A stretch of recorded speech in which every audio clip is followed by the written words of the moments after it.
Oke, assalamualaikum warahmatullahi wabarakatuh. Bertemu lagi dengan channel Tri Anak Era Vlogger. Dalam video kita kali ini akan menelusuri sebuah peninggalan sejarah yang seharusnya peninggalan ini menjadi nilai budaya ya.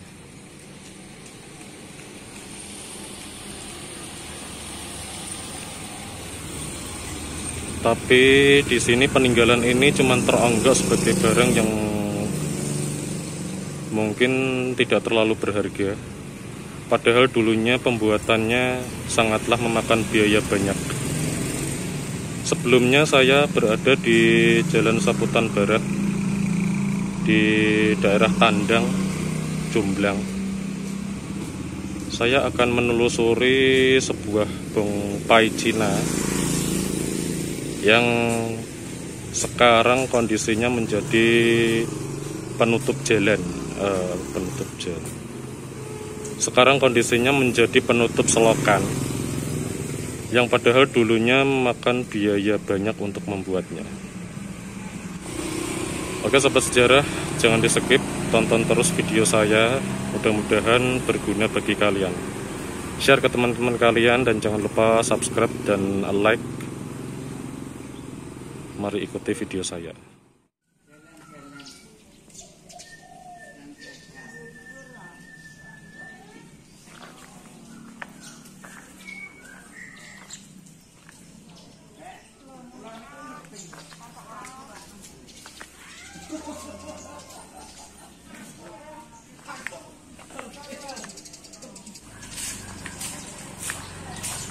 Pak, nyuwun izin badhe ngambil gambar nggih.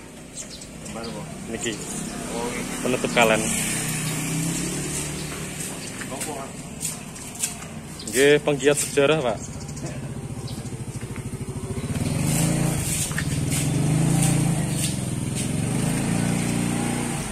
Ini berada di Jalan Saputan. Di depan saya ini adalah sebuah bongpai yang dijadikan sebuah penutup selokan di depan sebuah rumah warga.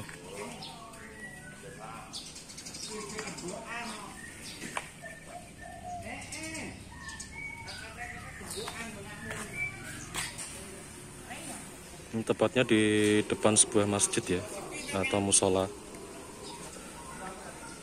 Ornamen-ornamen bongpai seperti ini banyak ditemukan di daerah Tandang karena dulunya tempat ini adalah sebuah pemakaman Cina tua yang berada di perbukitan Semarang.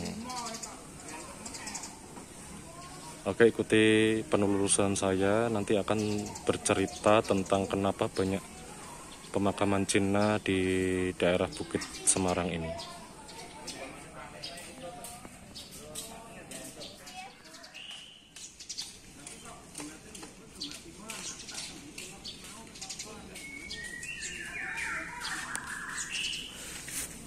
Nah, bongpai niki pun suwe nggih, Pak? Oh, suwe banget kita ondal. Tahun pinten? Tahun itu. Gini lokasi mriki.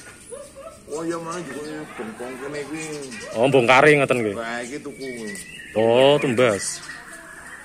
Jantian ana go pabrik tahu rasa wong isoran iki. Ten mriki kathah nggih, Pak nggih, kados nganu ngeten. Ten pinggiran-pinggiran kalen ngoten. Ya, kira. Nggih. Malah tumbas nggih malahan nggih. Oh, tuku maning. Wong jeko. Kula nggih. Tuku ambek wong sing yo jeko kok ngono kuwi. Wong hari kok ono berat iku hari didol.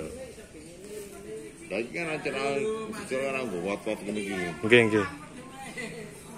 Kathah nggih. Oke. Tapi ten daerah niku Karanggawang lama niku nggih sami ya.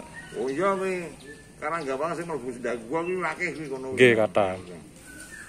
Nggih kula kan penasaran kok nganu kathah kados ngeten, berarti kan nek kathah kan berarti riyen niki pemakaman nggih. Sing kene iki pemakamane nggon gunung-gunung, dhuwur gunung. Oh nika. Ngene daerah Tandang nika. Iya, ngono dhuwur kono. Peri trecek ben akeh. Kuburan wis Cina kuwi. Oke, Pak. Ono barang bekas kuburan tok ono. Nggih, Ngene dhuwur nang candi. ya. Ora jangan lho, masih kita lho. Oh, nggih, nggih, nggih, Ngono nggih. kuwi. Oh, ben kuburan Cina tok ngono kuwi. Kuburan Cina tok. Yang pun Pak tersuwun Pak nggih. Nggih.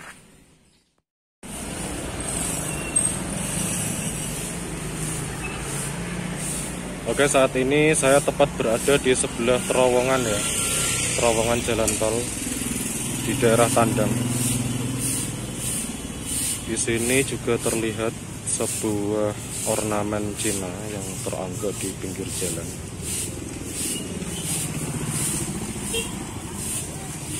Mungkin dulunya ini adalah bongpai juga.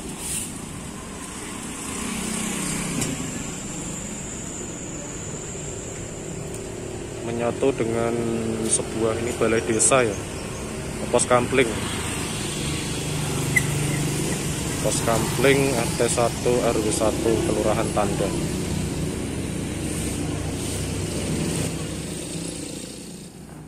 Di sini juga saya menemukan sebuah patung bongpai. Ini salah satu ornamen juga.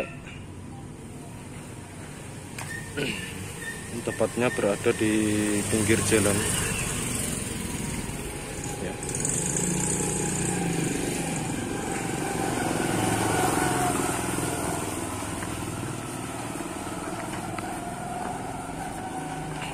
Ini juga ornamen-ornamen bongpai seperti ini banyak ditemukan di daerah Tandang.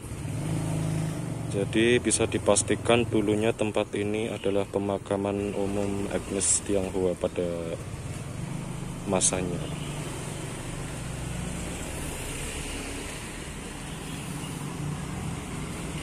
Perlu kalian ketahui bahwasanya pemakaman seperti ini membutuhkan biaya yang sangat besar. Tapi seiring perkembangan zaman, justru bongpai-bongpai seperti ini terangguk tidak berguna di pinggir jalan seperti ini. Sangat disayangkan, yang seharusnya bisa digunakan untuk mempelajari sejarah.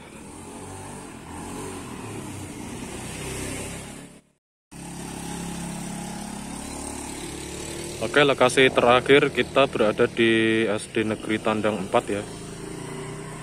Menurut informasi, dulu di sini ada sebuah bongpai yang menjadi penutup selokan, tapi kok udah nggak ada ya. Ini lokasi terakhir yang bisa saya infokan. Sebenarnya masih banyak lokasi lain, dan ini saya menemukan yang tersisa bongpai yang sudah menyatu dengan aspal. Ini sebenarnya bongpai semua ini.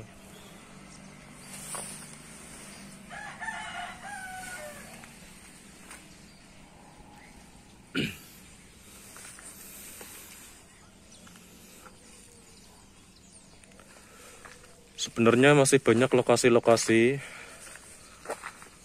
sisa-sisa ornamen dari sebuah makam Cina ya di daerah perbukitan ini.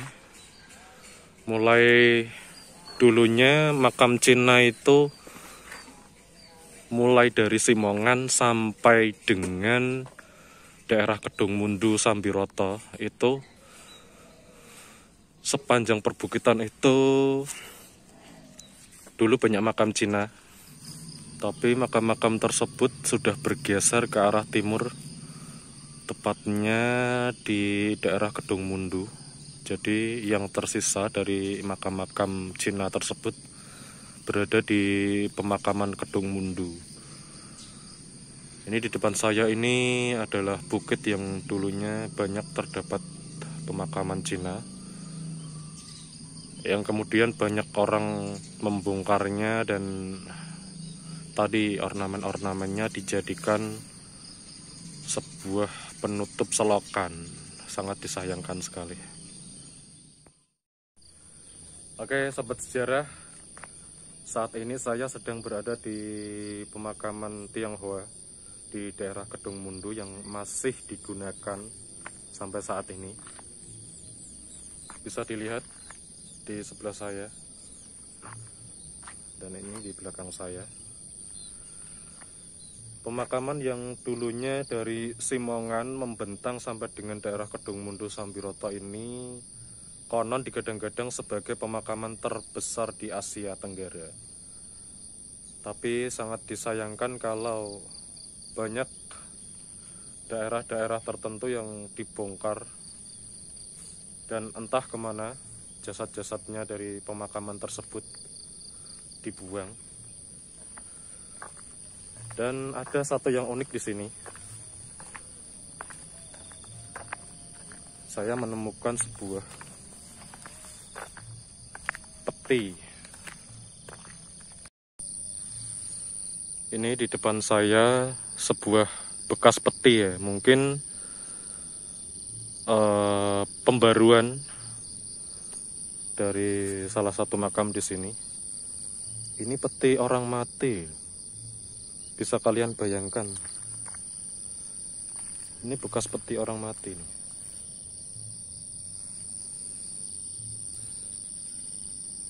Mungkin juga kita berandai-andai misal sebuah makam dibongkar, kalau di dalamnya banyak terdapat seperti ini, itu dikemanakan jasadnya ya. Kadang berpikir juga, kalau ini besar loh peti ini.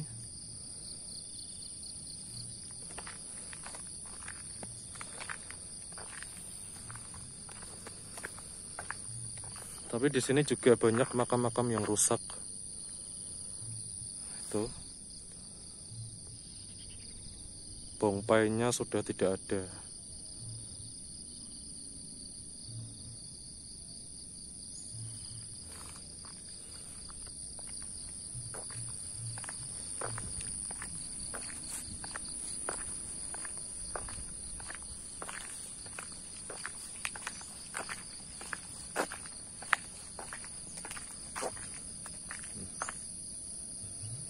Ini perbukitan loh guys. Tuh Gunung Ungaran di depan sana.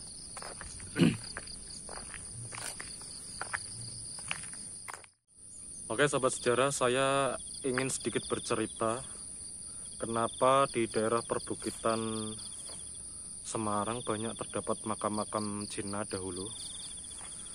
Itu dikarenakan penyebaran bangsa Tiongkok atau Tionghoa itu sangat pesat di Indonesia, terutama di daerah Semarang. Menurut catatan ada 2 fase penyebaran pesat bangsa Tiongkok di daerah Semarang. Yang pertama itu pada abad ke-15, tepatnya di tahun 1405, yaitu pada masa pendaratan Laksamana Cheng Ho di daerah Simongan, Semarang. Itu membawa serta 3.000 sampai dengan 6.000 armada, yang kemudian mereka menetap di situ dan membentuk perkampungan Tionghoa. Kemudian fase yang kedua adalah peristiwa geger pecinan yang terjadi di Batavia pada tahun 1740 sampai dengan 1743. Peristiwa geger pecinan ini adalah sebuah peristiwa pembantaian warga Tionghoa yang pada waktu itu Gubernur Jenderal Batavia VOC pada waktu itu yang bernama Adrian Falkenir itu memberikan kebijakan untuk membunuh setiap warga Tionghoa, dikarenakan pada waktu itu perekonomian VOC terutama produksi gula sedang krisis, kemudian berdampak pada warga Tionghoa yang bekerja di pabrik gula pada saat itu. Setelah itu ada sebagian orang warga Tionghoa membunuh 50 tentara VOC Dan dari situlah muncul kebijakan dari Gubernur Jenderal VOC di Batavia untuk membantai setiap warga Tionghoa. Dan dari situ banyak warga Tionghoa yang berlarian di daerah-daerah untuk mencari perlindungan, terutama di daerah Semarang. Dan di daerah Semarang itu warga Tionghoa dijadikan satu distrik, tepatnya di belakang tangsi militer atau tembok benteng Kota Lama.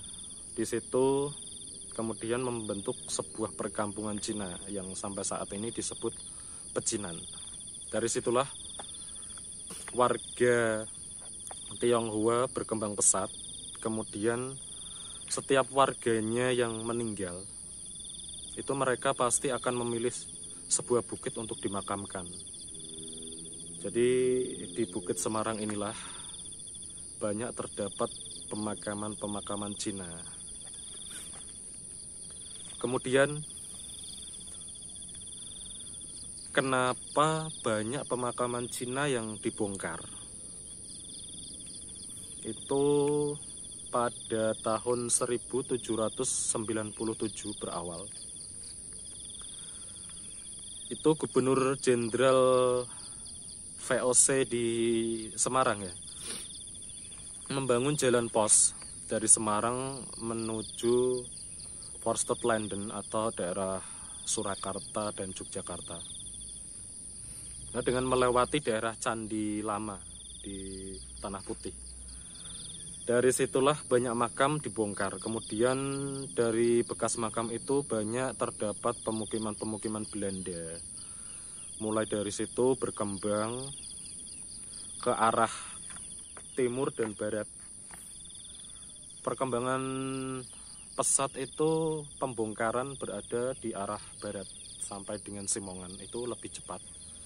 Karena di situ masuk daerah perkotaan. Banyak makam-makam Cina di situ yang hilang dan dibongkar. Untuk daerah timur menuju daerah Kedung Mundu Sambiroto ini perlahan-lahan. Makanya yang tersisa adalah pemakaman di daerah Kedung Mundu ini. Kita tidak tahu besok-besoknya pemakaman Tionghoa ini masih ada atau tidak.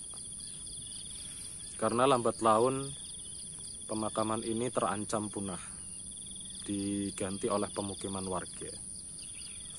Begitulah sekedar informasi dari saya tentang banyak pemakaman Cina yang dibongkar di daerah perbukitan Semarang.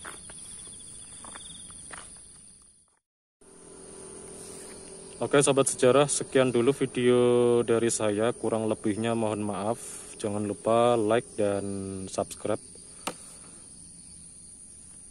Tekan juga lonceng notifikasinya agar kalian tidak ketinggalan informasi menarik dari saya. Jika ada saran silahkan tulis di kolom komentar. Jangan lupa share ke teman-teman kalian jika informasi berguna. Yang nggak suka silahkan dislike, gampang. Nantikan video saya selanjutnya. Terima kasih telah menonton dan sampai jumpa.